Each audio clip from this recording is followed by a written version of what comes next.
Hello everyone, welcome to online classes. I am Dr. Anuradha Kumari from ABIM College, Golmuri Jamshedpur, department of history. आज मैं अगस्त प्रस्ताव को लेकर आई हूँ जो सेमेस्टर 5 के स्टूडेंट्स के लिए है और यह CC 11 का टॉपिक है।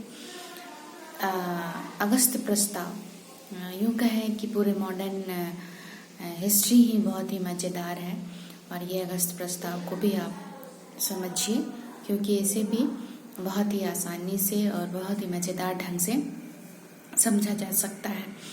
तो मैं इसको बताने से पहले यानी अगस्त प्रस्ताव को बताने से पहले हम पिछले की घटना की पुनरावृत्ति करें। आप देखते हैं कि अगस्त प्रस्ताव 1940 में आता है और इसे लॉर्ड लिथगो के द्वारा लॉर्ड लिन लिथगो जो तत्कालीन भारत का वायसराय था उसी के द्वारा अगस्त प्रस्ताव को लाया जाता है। तो 1940 की यह घटना है, लेकिन हम देखते हैं कि इसके पूर्व द्वितीय विश्व युद्ध की शुरुआत हो जाती है। द्वितीय विश्व युद्ध की शुरुआत 1 सितंबर 1939 को होती है, जिसमें जर्मनी का पोलैंड पर आक्रमण होता है। तो पोलैंड की तरफ से ब्रिटेन था और ब्रिटेन पोलैंड का साथ दे रहा था। उसी समय ब्रिटेन को लगा कि हमें भारत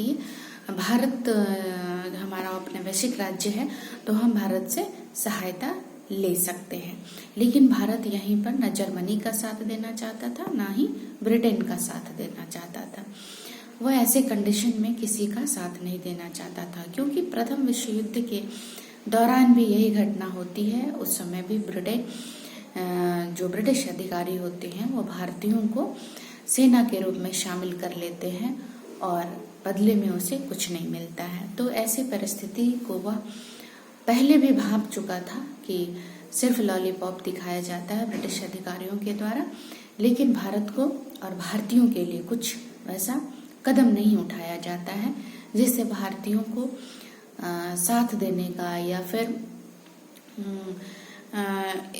ऐसी परिस्थितियों में विकट परिस्थितियों में ब्रिटिश अधिकारियों का साथ दे तो उसके बदले कुछ मिले या फिर वादा खिलाफी का काम होता है। ब्रिटेन हमेशा वादा खिलाफी का काम करता है।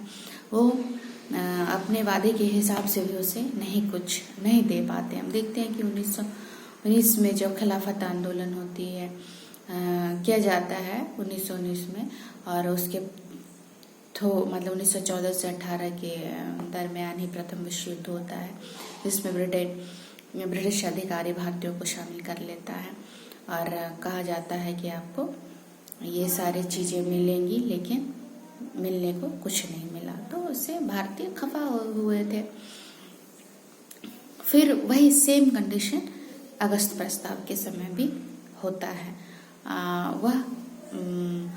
वो ब्रिटिश अधिकारी कहता है कि हम आपको ये सारी चीज़ें, ये सारी सुविधाएं उपलब्ध कराएंगे और आप हमारा साथ दें। लेकिन इसमें हम देखते हैं कि कांग्रेस जो एक बहुत बड़ी पार्टी रहती है भारत की, उन्होंने एक पद से अस्वीकार कर देता है। वो साथ नहीं देने की बात करता है, लेकिन वो फिर बोलता है कि आप साथ देंगे तो हम आपको ये चीज़ देंगे। बहुत सारे प्रलोभन दिखाए जाते हैं, प्रलोभन देने की बात करते हैं।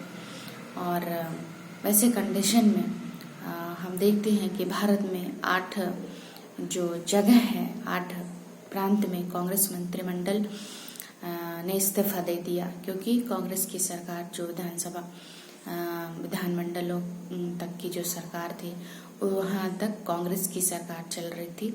हम देखते हैं कि इन सारे जो अंग्रेज बोलता है कि हम स्वराज्य दे देंगे आपको, अपना वैश्विक स्वराज्य दिया जाएगा, ये सुनकर जो कांग्रेस 8 प्रांतों में शासन कर रही थी, सत्ता कर रही थी, वो कांग्रेस मंत्रिमंडलों से इस्तीफा दे दिया। कांग्रेस के इस तरह सत्ता छोड़ने पर मुस्लिम लीग ने 22 दिसंबर 1939 को मुक्ति दिवस या धन्यवाद दिवस बोल सकते हैं के रूप में मनाता है। डॉक्टर अंबेडकर भी लीग के साथ होते हैं, भीमराव अंबेडकर भी लीग के साथ हो जाते। मुस्लिम लीग किसी और कारण से मुक्ति दिवस मनाता है, बाद में बताएंगे जब हम अगस्त प्रस्ताव की जो मुख्य प्रावधान है उसको बताएंगे उस समय। इस प्रकार कांग्रेस अब पुनः सरकार के विरुद्ध आंदोलन करने की रणनीति तैयार करने में जुट गई और उस समय लेकिन इस्तीफा तो दे दिया था कांग्रेस, लेकिन वो अपना वार्षिक अधिवेशन जो हर वर्ष होता था, हर वर्ष आयोजित किए जाते थे, वो वार्षिक अधिवेशन 1940 में होता है, जो बिहार के रामगढ़ जिले में इसको आयोजित किया जाता है। और उस समय वार्षिक अधिवेशन की जो अध्यक्षता मौलाना अबुल कलाम आजाद के द्वारा किया जा रहा था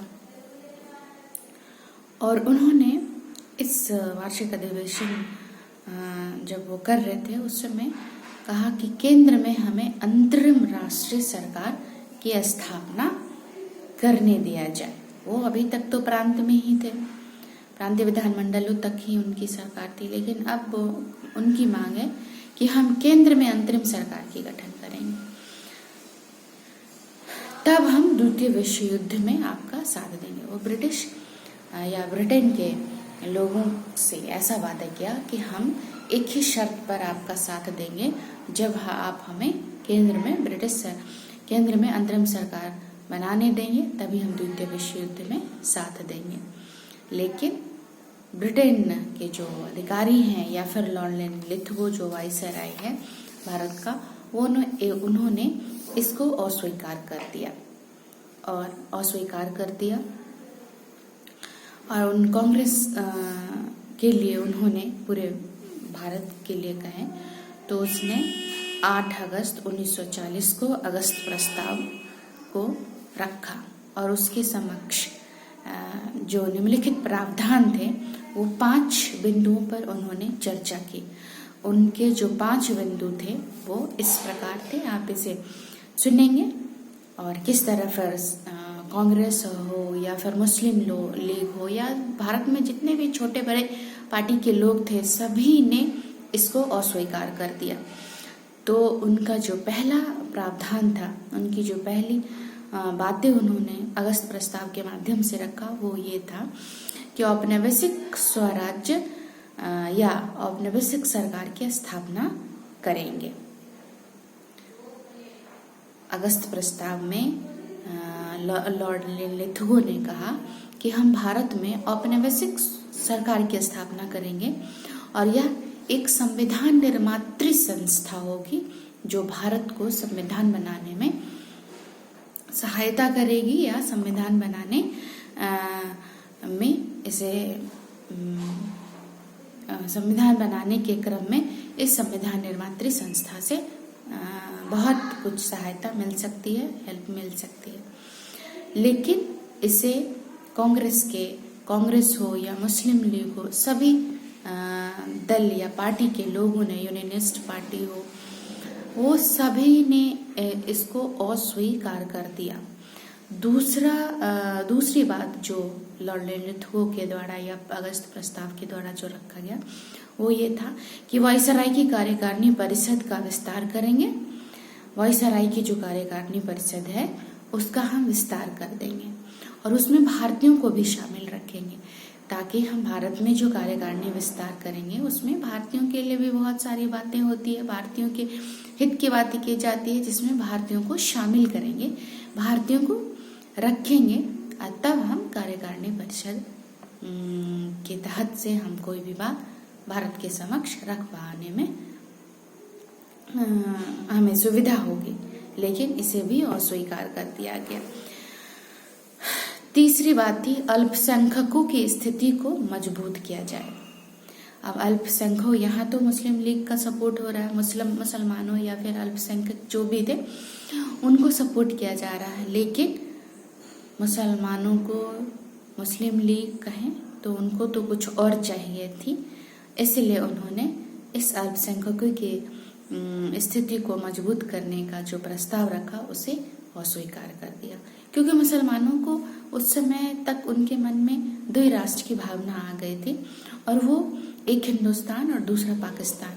वो मुसलमानों के लिए पाकिस्तान राष्ट्र की मांग कर रहे थे। और यहाँ पर सिर्फ बोला गया कि अल्पसंख्यकों की स्थिति को मजबूत किया जाएगा, उनके लिए कोई एक अलग राष्ट्र की बात नहीं की गई।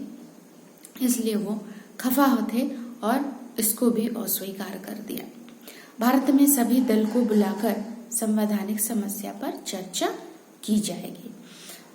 भारत में जितने भी दल हैं, कांग्रेस से लेकर जितने भी छोटे बड़े दल हैं, उनको बुलाया जाएगा और संवैधानिक समस्या, जैसे हम देखते हैं कि 1909 हो गया, 1919 हो गया, 1935 हो गया, 47 हो गया, मतलब इस तरह की जो संवैधानिक समीक्षा होती थी या संवैधानिक कुछ बातें भारतीयों के लिए की जाती थी, उस पे हम भारतीयों को शामिल करेंगे और उस चर्चा में, उस परिचर्चा जब होगी तो हम भारतीयों को भी शामिल करेंगे। और पांचवा जो मुख्य बिंदु है वो यह है कि युद्ध सलाहकारी समिति बनाया जाएगा, जिसमें भारतीयों को शामिल किया जाएगा। सरकार जनता से अपील करेगी कि वह युद्ध सहायता करे, और कॉमनवेल्थ सहित मुस्लिम लीग ने भी तुरंत इसे अस्वीकृत कर दिया। उसने एक युद्ध सलाहकार परिषद का गठन करने की मांग की, करने की बात कही। अगस्त प्रस्ताव में इस प्रावधानों को रखा। सरकार जनता से अपील करेगी कि वह युद्ध सहायता करे और कॉमनवेल्थ का हिस्सा रहते हुए स्वायत्तता प्राप्त करने का प्रयत्न करें। वो सिर्फ स्वायत्तता, उस कांग्रेस का कहना था या भारतीयों का कहना, हमने तो अपना वैश्विक स्वराज्य की मांग पहले ही करके 1923 में ही स्वराज की मांग किया था। लेकिन अब स्वराज्य और राज्य की बात नहीं होगी। अब हमें पूर्ण स्वतंत्रता चाहिए, पूर्ण आज़ादी चाहिए। हमें स्वायत्तता की बात हो, पूर्ण स्वायत्तता की मांग हो, या अपना वैश्विक राज्य हो या डोमिनियन स्टेट्स हो, इन सारी बातों से हमें कोई प्रभाव नहीं पड़ता। अब हमें सिर्फ और सिर्फ आज़ादी चाहिए, स्वतंत्रता चाहिए, पूर्ण स्वतंत्रता चाहिए। तो इस बात पे वो अड़े रहे। हम अगस्त प्रस्ताव को कांग्रेस सहित मुस्लिम लीग ने भी इसे अस्वीकृत कर दिया। कांग्रेस का कहना था कि भारत स्वतंत्रता से कम कोई समझौता नहीं करेगा। अब हमें लॉलीपॉप हो या टॉफी दिखाने की बात नहीं है। अब हम सिर्फ जो मेरी मांग है उसकी पूर्ति हो, और वो अपनी मांग पर अडिग रहे, डटे रहे, वो पूर्ण स्वतंत्रता की मांग से हटे नहीं। अब अगस्त प्रस्ताव पे हम देखते हैं कि जवाहरलाल नेहरू का कथन है कि दरवाजे में जंग लगी कील की तरह यह अगस्त प्रस्ताव है। जबकि मुस्लिम लीग ने कहा कि वह भारत विभाजन से कम और कुछ नहीं चाहते। अतः अगस्त प्रस्ताव असफल रहा। तो हम इस तरह अगस्त प्रस्ताव को देखते हैं कि अगस्त प्रस्ताव कैसे भारतीयों को लॉलीपॉप दिखा रहा था, अपने वैश्विक राज्य का या स्वायत्तता की बात कर रहा था, लेकिन भारतीय अडिग रहे, कांग्रेस अडिग रहे, अपने पूर्ण स्वतंत्रता की मांग करते रहे। धन्यवाद।